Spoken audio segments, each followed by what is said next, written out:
وصفتنا لليوم ميني بسبوسة. هالجمال كله ما بياخد أكتر من 10 دقايق بالتحضير. قطعة بحجم صغير بس بطعمة رهيبة.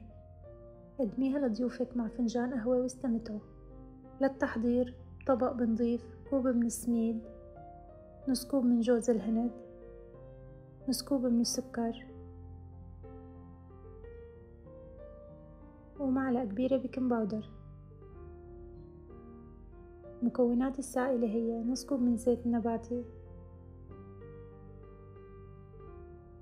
نص كوب حليب، ونص كوب من اللبن، وبيضة مخفوقة، مع معلقة كبيرة من الفانيليا. وبنخلط منيح لتختلط المواد السائلة والجافة.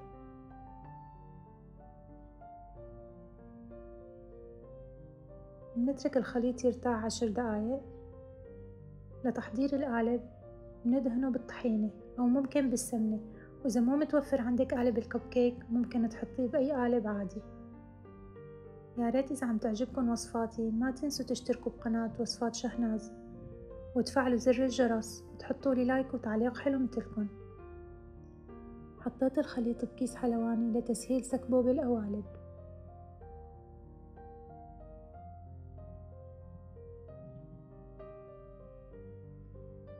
حبيت القوالب بخليط البسبوسة. هذا الخليط تقريبا بيعمل 12 قطعة. وكنت محمية الفرن مسبقا على درجة حرارة 180 من فوق وتحت، وبحط الصينية بالرف الأوسط.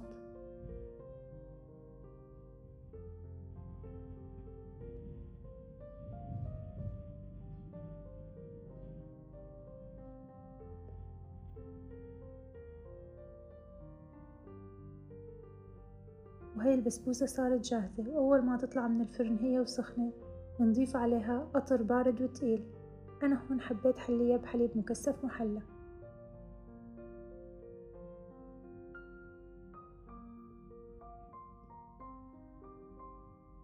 عن جد الريحة خيالية.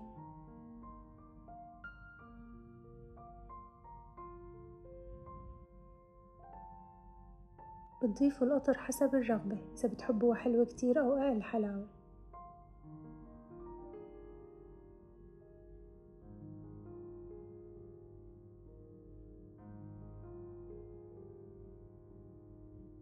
وزينتها بفستق حلبي وجوز الهند وحبات من التوت. شوفوا الشكل شو حلو لحاله بيحكي، وأنا متأكدة إذا جربتوها رح تعتمدوها كل أسبوع. وإذا عندكن أي مناسبة أو أعياد ميلاد كمان كتير مناسبة للتقديم. وألف صحة وهنا.